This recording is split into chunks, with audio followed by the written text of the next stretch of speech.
Vamos corrigir então a semana 1 do PET 4, nosso plano de ensino tutorado. Semana 1 nós tivemos 3 questões abertas e que nós fizemos uma explanação, retomamos o mito da caverna de Platão, né? Então são 3 questões que praticamente são mais pessoais, mas que a gente vai fazer alguns apontamentos para que até mesmo possa expandir aqui a nossa reflexão, que é importante, né? A primeira questão diz respeito, muitas das vezes na nossa vida, quando a gente tem como referência os bens materiais para projeto, para construção, para segurança, para realmente cultivar aquilo que a gente mais busca como referência, que seria os bens, a riqueza, o luxo, isso constantemente. Nós somos bombardeados por isso, né? A gente fazer um paralelo, então, em relação ao mito da caverna. É claro que aí eu retomei aqui as 2 imagens que eu tinha colocado em relação a hoje, aquilo que seria a nossa caverna moderna, né? Muitas vezes a prisão pela mídia constante de informações rápidas e aquilo que a gente gosta. Então isso faz com que mostre que elementos que são fortes lá no mito da caverna, que a gente pega na narrativa, são as prisões daqueles que estão, a prisão daqueles que estão acorrentados lá no fundo, só vendo sombras e vivendo assim do senso comum, né? Que poderíamos explanar aqui esse contexto das mídias que passam o tempo todo. Se vocês já observaram, tem vezes que sai uma notícia, o presidente dá um espirro, deram um tiro em alguém lá no Rio, ofenderam um negro lá não sei na onde, e todas passam a mesma coisa. Principalmente quando é em referência aos direitos humanos. Claro que, mas isso acontece todo dia. Há diversas situações, não é para a gente normalizar, mas existem situações que poderiam ser explanadas de uma maneira mais ampla e pontuando referências mais tanto reflexivas de forma locais, como até mesmo mais numa visão particular de determinada mídia. Mas não, a gente vê que há um senso comum que gira, que sempre as mesmas informações, as mesmas opiniões, que algumas vezes há um antagonismo, mas fica por isso mesmo. Então esses elementos estão presentes constantemente na nossa vida. E como que a gente pode nos libertar disso, né? Filosofia. O que é filosofia? Estudar texto de filosofia? Não necessariamente, né? Mas o texto de filosofia é uma forma de reflexão, de ampliação do nosso pensamento. Mas falar filosofia é pensar, é você refletir. Então tem essa abertura da vida, né? Se formar, buscar realmente aquilo que é intrínseco ao ser humano. Então as riquezas e os bens, quando a pessoa não tem o discernimento e o trabalho, né? Pensa que isso vai cair do céu, perde até a dignidade por causa disso. Então, com certeza, a pessoa está lá no fundo da caverna, ela está acorrentada àquilo que é do senso comum ou de informações que são passadas para ela e que não são dela, né? As pessoas criam necessidades, são formadas desde pequeno, né? Pelas informações, sem reflexão, sem discernimento, que é importante, porque assim, tendo uma mente aberta, a pessoa que se forma é uma pessoa que está aberta sempre a aprender, né? Então a pessoa presa na mente, conforme essa figura aqui, é a pior prisão, porque ela sempre vai viver aquilo que são projetados elementos para ela, ou ela mesma projeta na vida dela, né? Mas a expressão do que é o luxo e a riqueza é apenas um elemento que mostra esse estar lá no fundo da caverna, né? A número 2, em referência a esse momento que nós estamos de pandemia, o Covid, que estamos aí percebendo o que é esse mundo globalizado, né? E está muito evidente, sempre teve, isso a vida inteira sempre teve as fake news. Agora está muito evidente. E é interessante que nesse contexto do século XXI, deveria ser algo assim até difícil de ser aceito, né? Porque nós temos hoje muitas ferramentas para buscar a informação verdadeira. Mas fake news é algo que está até junto ao ser humano durante toda a vida, toda a história humana a gente percebe que sempre existiu, agora está muito mais evidente porque as pessoas estão muito mais acomodadas, né? Então, quanto mais o tempo passa, as pessoas vão tendo esse uso da tecnologia para um conforto, um bem-estar, mas gerando acomodação. Eu não preciso me levantar para ir buscar um copo de água. Ele já vem até mim. Então, quanto mais eu vou ficando acomodado, eu vou ficando atrofiado na minha movimentação e atrofiado nas informações também, né? Então a pessoa precisa resolver um questionário, ela vai ler no Google, digita e pronto, acabou.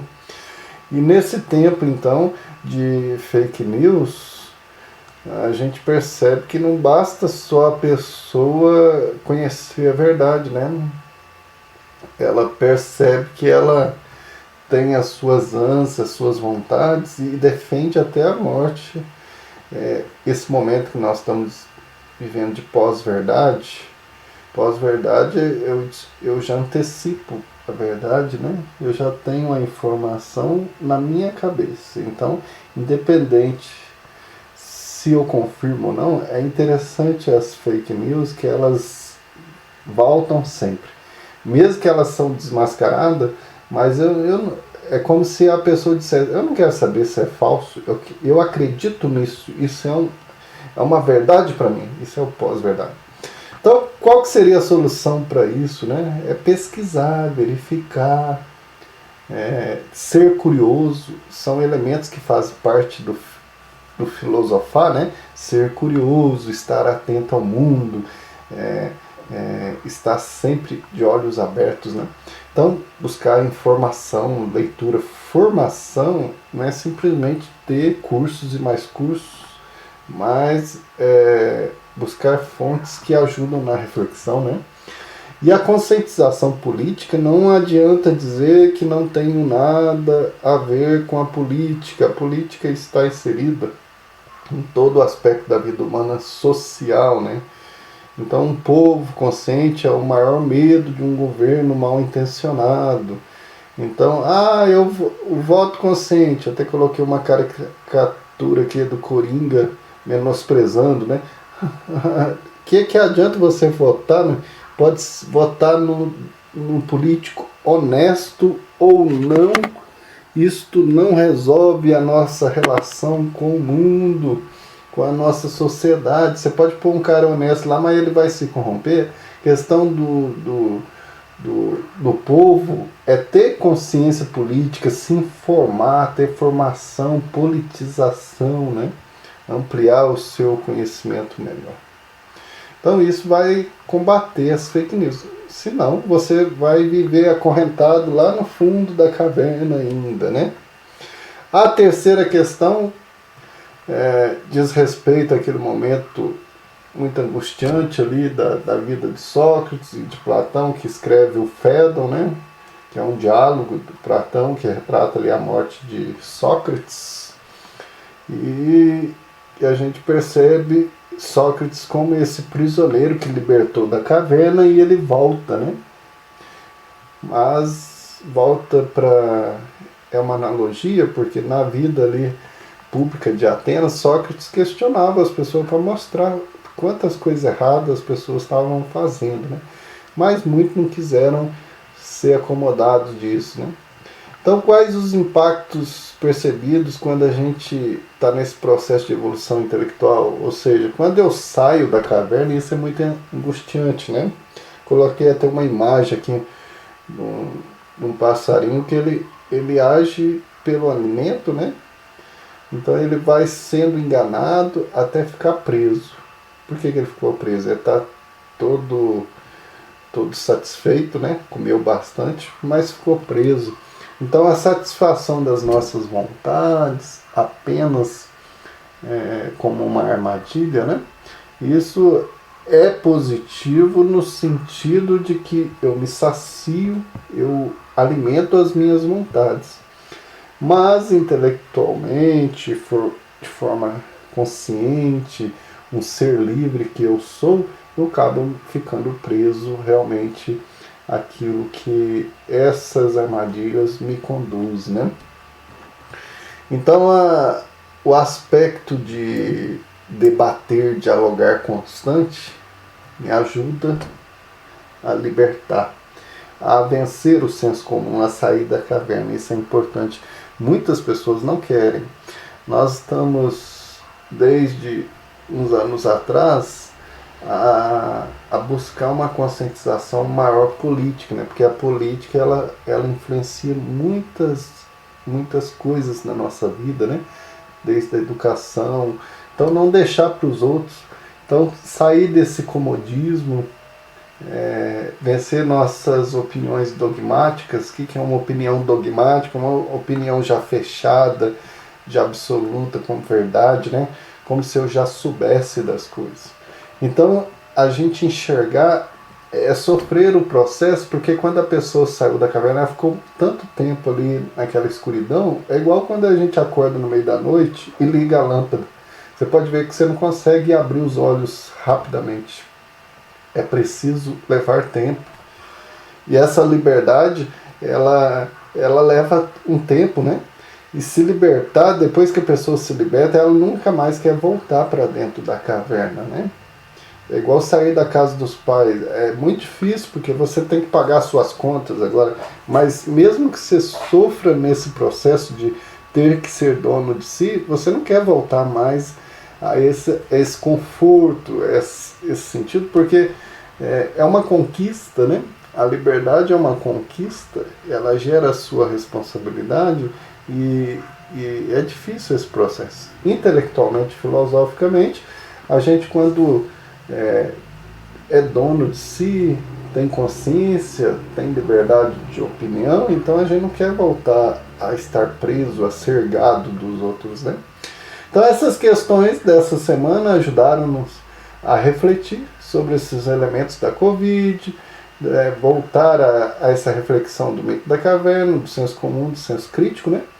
E pensarmos como está a nossa relação política, de conscientização da vida, das relações sociais. Então, a gente termina aqui a nossa correção e até a nossa próxima aula. Um abraço a todos.